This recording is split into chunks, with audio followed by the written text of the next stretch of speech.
मेरा नाम निशा है। मेरी शादी रवि से 1 साल पहले हुई थी। रवि एक बड़े शहर में अच्छी नौकरी करते हैं। ऑफिस की तरफ से ही हमें एक अच्छा फ्लैट मिला है। मेरे पति ऐसे बहुत अच्छे हैं, लेकिन अगर मुझसे कोई पूछे तो मैं अपने पति की एक आदत को बदलना चाहूँगी। उनमें थोड़ा ज़्यादा ईगो आ गया है।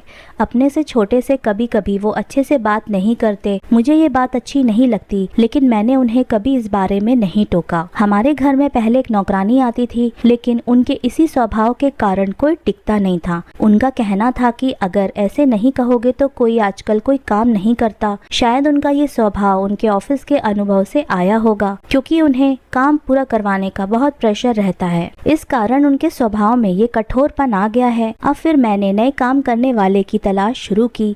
बड़ी मुश्किल से कुछ दिनों के बाद घर पर ही एक शख्स आए। उन्होंने अपना नाम कालू बताया था। उनकी उम्र 55 साल की थी। उन्होंने कहा कि उन्हें कहीं से पता चला है कि यहाँ काम है।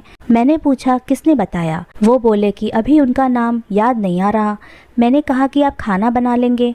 उन्होंने कहा कि हाँ, मैं अच्छा खाना बनाता हूँ, आपको कोई परेशानी नहीं होगी। शुरुआत में मेरा मन नहीं माना, क्योंकि वो किसी की पहचान से नहीं आए थे, लेकिन फिर मैंने सोचा कि शाम को उनसे मिलवा देती हूँ। शाम को जब वो घर आए तो मैंने कहा कि कोई काम के लिए आया है। उन्होंने भी ये कहा कि क्या उसे जानती हूँ।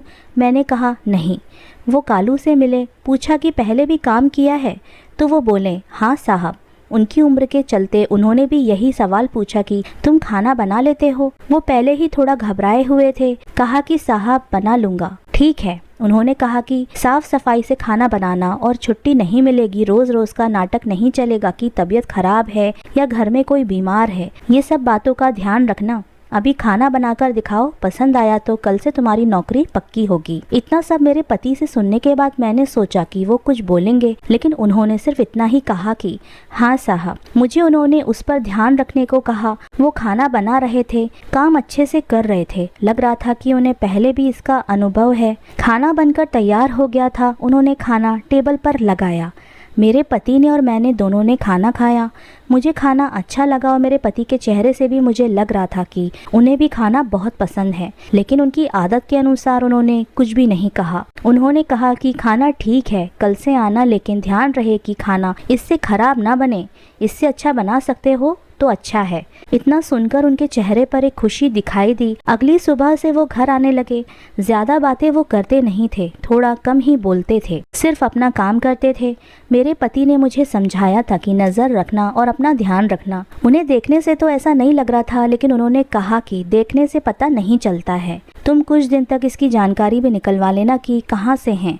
मुझे भी उनकी बात सही लगी, क्योंकि वो ऐसे ही अचानक मेरे घर पर आ गए थे और कहा था कि किसी से पता चला है। उनकी उम्र देखकर मैंने उन्हें रख लिया था। मैंने उनसे उनकी पहचान पत्र मंगवाया था।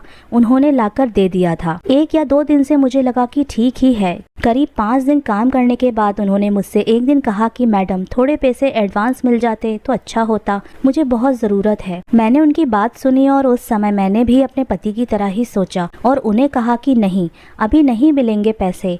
आपको पहले ही उन्होंने सारी बात बता दी थी और मैं साहब से पूछूंगी। ऐसा कहकर मैंने उनकी बात टाल दी। रवि अगले दिन कहते हैं कि उनके ऑफिस के कुछ दोस्त घर पर शाम को खाना खाने आने वाले हैं। उन्होंने कालू से कहा कि उनके दोस्तों के लिए कल स्पेशल खाना बनाना होगा। उन्होंने कहा ठीक है साहब। शाम को उनके दोस्त और उनकी फैमिली भी घर आए। 3 दोस्त के साथ उनकी पत्नी और बच्चे भी थे। खाने में 4 से 5 तरह के पकवान बनाए गए थे। सबने खाना बड़े चाव से खाया और तारीफ भी की। खाने के बाद हम सब बैठकर बातें कर रहे थे। कालू अपना काम खत्म करके जाने की तैयारी कर रहे थे। तभी उनके दोस्त का मोबाइल नहीं मिल रहा था। मोबाइल महंगा था, साथ ही उसमें ऑफिस के ज़रूरी नंबर और इमेज भी थी, इसलिए वो थोड़ा परेशान हो गए। सभी जगह ढूंढ लिया और बच्चों से भी पूछा, लेकिन नहीं मिला। फ़ोन लगाने पर फ़ोन भी नहीं लग रहा था। हम सब मिलकर मोबाइल ही ढूंढ रहे थे कि कालू किचन में से आए और कहा कि मैडम मैं चलता हूँ। आज उनके हाथ में एक छोटा सा बैग था। उनके इतना कहने पर मेरे पति ने रौबदार तरीके से कहा कि रुको, मोबाइल जो तुमने चुराया है वापस दो। उन्होंने जब ये सुना तो कहा कि साहब आप ये क्या बोल रहे हैं, चोरी? ये तो मैं सपने में भी नहीं सोच सकता। मेरे पति ने कहा कि ठीक है, फिर अपनी तलाशी दो और चले जाना। ये सुनकर उन्होंने कहा कि नहीं, मैंने जब चोरी नहीं की है तो तलाशी क्यों दूं? मेरे पति बोले कि जब चोरी ही नहीं की तो तलाशी से क्यों डर रहे हो? इतना कहकर वो उनके पास गए और उनके हाथ में जो बैग था उसे लेने लगे। कालू ने बैग पकड़ा और कहा कि साहब छोड़ दीजिए, इसमें मोबाइल नहीं है। मेरे पति को अचानक तेज गुस्सा आ गया और उन्होंने लगभग चीखते हुए कहा कि एक तो चोरी करता है, उस पर आंखें भी दिखाता है, छोड़ बैग। उन्होंने उसका बैग छीना और उसकी तलाशी ली। उसमें मोबाइल नहीं था बल्कि खाना था। मेरे पति बोले कि तुम खाना चोरी करके ले जा रहे थे। कालू की आंखों से अब बेबसी के आंसू गिरने लगे। वो बोले कि मैंने चोरी नहीं की है, मैडम ने कहा था मैं खाना खाकर जाऊं तो ये मेरे हिस्से का खाना है साहब, जो कि मेरे पोते के लिए है। उसने बहुत दिन हो गए अच्छा खाना नहीं खाया। साहब, मेरा बेटा होता तो शायद मुझे आज ये दिन नहीं देखना पड़ता। मेरा बेटा 4 साल पहले चला गया, एक लौता बेटा था। घर में अब सिर्फ मैं हूँ और उसकी बीमार माँ मेरी बहू और पोते के लिए बड़ी मुश्किल से घर संभाल पा रहा हूँ। खाने के लिए अच्छा बना था तो मैंने सोचा कि अपने प्यारे से पोते को भी खिला दूंगा और इससे उसके चेहरे पर जो खुशी आएगी, बस वही मैं देखना चाहता था साहब। मैंने इसलिए मैडम से कुछ एडवांस भी मांगा था घर के लिए। इतना बोलकर वो बिना खाना लिए ही रोते हुए चले गए। वो इतना कुछ झेल रहे थे, हमें इसका जरा भी पता नहीं था। और आजकल की दुनिया ऐसी ही हो गई है, कुछ बुरा होने का हमें इतना डर है कि हमें अच्छाई भी दिखाई नहीं देती। इसमें हमारा भी कसूर नहीं है। उनके जाने के बाद मोबाइल का भी पता चल गया। उन्हीं का बच्चा बोला कि उससे मोबाइल नीचे गिर गया था और बंद हो गया। पापा डांटेंगे इसलिए उसने मोबाइल सोफे के नीचे रख दिया। उसके पिता को इन सब के लिए शर्मिंदा होना पड़ा। मैं पहली बार रवि की आंखों में बर्दाश्त न होने वाला पछतावा देख रही थी। रात को रवि ठीक से सोए भी नहीं। हालांकि उन्होंने मुझसे कुछ कहा नहीं,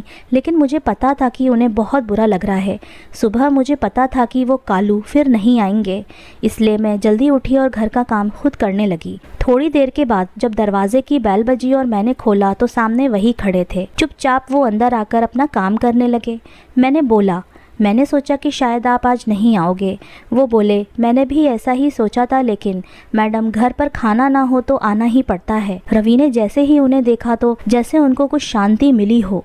उन्होंने उन्हें तुरंत 10,000 रुपये दिए और कहा कि कल रात के लिए उन्हें माफ़ कर दें। पैसे लेने से उन्होंने मना किया तो वो बोले कि ये एडवांस है, रख लीजिए। बस इतना ही चाहिए था कालू को। शायद थोड़ा सा कोई प्यार से बोल दे और थोड़ा सा पैसा दे दे। कालू के चेहरे पर वो मुस्कान देखकर मेरी आंखें भी भीग गईं और मुझे भी मेरे पति का ये बदला हुआ रूप देखकर बहुत अच्छा लगा। कठोर तो वो बस ऊपर से ही हैं और वो भी उन्हें बनना पड़ता है, वरना तो अंदर उनके भी एक नरम दिल का इंसान ही है। तो दोस्तों, आज की कहानी आपको कैसी लगी हमें कमेंट करके ज़रूर बताइएगा। और किस तरह की कहानियाँ आप लोग पसंद करते हैं, अपने विचारों को हमसे ज़रूर साझा कीजिए। तो मिलते हैं आपसे अगली कहानी में।